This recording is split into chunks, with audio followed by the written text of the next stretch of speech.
கிழக்குல போர் பதற்றம் தொடர்ந்து நீடித்து வரக்கூடிய சூழல்ல அமெரிக்க மக்களுக்கு ஈரான் நாட்டோட அதிபர் மசூத் பெசஸ்கியன் கடிதம் ஒன்று எழுதியிருக்கிறாரு. அதுல அமெரிக்க மக்களுக்கு பல்வேறு கேள்விகளையும் எழுப்பியிருக்காரு. குறிப்பாக இஸ்ரேலுக்காகவே இந்த போரில் அமெரிக்கா ஈடுபடுவதாக சாடிய பெசஸ்கியன் இதுல அமெரிக்காவுக்கு எந்த ஒரு நன்மையும் இல்லை என்றும் விமர்சனம் பண்ணியிருக்காரு. இது பற்றிய பின்னணி செய்திகளை தற்பொழுது விரிவாக பார்க்கலாம். கடந்த பிப்ரவரி மாதம் 28ஆம் தேதி அமெரிக்கா இஸ்ரேல் கூட்டு தாக்குதலால் ஆரம்பித்த இந்த போர் சர்வதேச அளவுல குழப்பத்தையும் ஏற்படுத்துச்சு. இந்த போர் ஓரிரு வாரங்களிலேயே முடித்துவிடும் என்றே பலரும் எதிர்பார்த்தாங்க. ஆனால் இந்த மோதல் ஒரு மாதத்திற்கும் மேலாக தொடர்ந்து வருகிறது. இதனால பாதிப்புகள் தொடர்ந்து மோசமடைந்து வருகிறது. போரை முடிவுக்கு கொண்டு வருவது தொடர்பாக ஈரான் பேச்சுவார்த்தை நடத்தி வருவதாகவும் பேச்சுவார்த்தை நல்ல நிலையிலேயே இருப்பதாகவும் ட்ரம்ப் குறிப்பிட்டிருக்காரு. இருப்பினும் இதனை திட்டவட்டமாக மறுக்கக்கூடிய ஈரான் போர் ஆரம்பித்தது முதல் எந்த ஒரு பேச்சுவார்த்தையிலும் ஈடுபடவில்லை என கூறி வருகிறது. இந்த நிலையில நடுவே போரை முடிவுக்கு கொண்டு வருவது தொடர்பாக ஈரான் பேச்சுவார்த்தை நடத்தி வருவதாகவும் பேச்சுவார்த்தை நல்ல நிலையிலேயே இருப்பதாகவும் ட்ரம்ப் சொல்லியிருக்கிறார். இருப்பினும் இதனை திட்டவட்டமாக மறுக்கக்கூடிய ஈரான் போர் ஆரம்பித்தது முதல் எந்த ஒரு பேச்சுவார்த்தையிலும் ஈடுபடவில்லை என கூறியிருக்கிறாங்க. இதற்கிடையே அமெரிக்க மக்களுக்கு ஈரானோட அதிபர் மசூத் பெசஸ்கியன் கடிதம் ஒன்று எழுதியிருக்கிறாரு. அந்த கடிதத்துல அதில் அமெரிக்க மக்களிடம் பல்வேறு கேள்விகளையும் எழுப்பியிருக்காரு. மத்திய கிழக்கில் இப்போது ட்ரம்ப் நடத்தி வரக்கூடிய இந்த மோதல் உண்மையாகவே அமெரிக்காவின் நலன்களுக்கு தானா என கேள்வி எழுப்பியிருக்கிறாரு. அமெரிக்கா போர்க்குற்றங்களில் ஈடுபடுவதாக சாடிய பெசஸ்கியன் இஸ்ரேல் சொல்வதை கேட்டே அமெரிக்கா செயல்பட்டு வருவதாகவும் சொல்லியிருக்காரு. தன்னுடைய சமூக வலைதளத்துல இந்த கடிதத்தை வெளியிட்டிருக்கக்கூடிய பெசஸ்கியன் பல்வேறு கேள்விகளையும் எழுப்பினார். அவர் மேலும் ஈரானோட எரிசக்தி மற்றும் தொழில்துறை வசதிகள் உட்பட முக்கிய உள்கட்டமைப்பை தாக்குவது என்பது எப்படி இராணுவ நடவடிக்கையாகும். இது நேரடியாக ஈரான் மக்களை இலக்காக கொள்ளும் தாக்குதல்.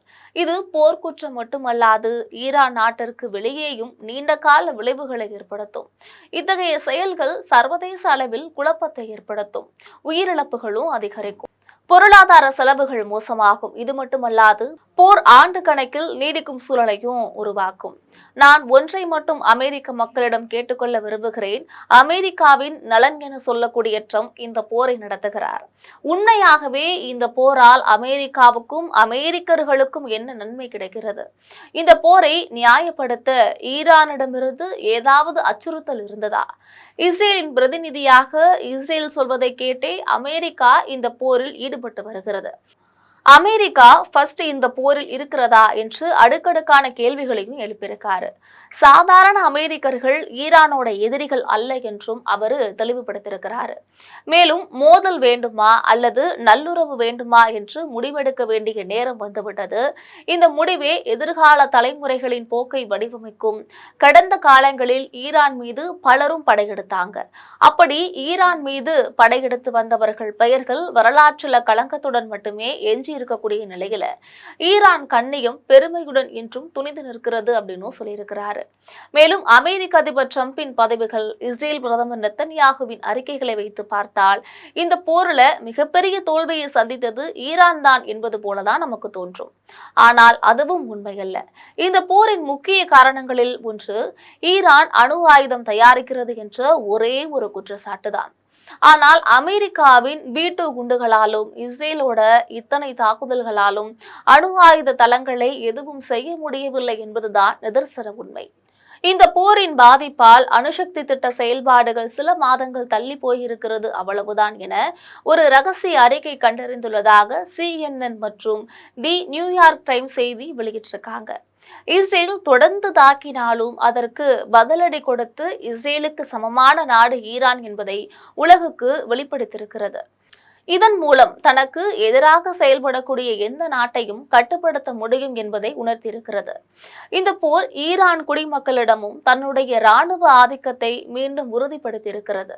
ஆக இந்த போரில் ஈடுபட்ட ஒவ்வொரு நாடும் அவர்களோட தேவைக்கு ஏற்றவாறு தங்களுக்கான லாபத்தை அடைந்து கொண்டனர்.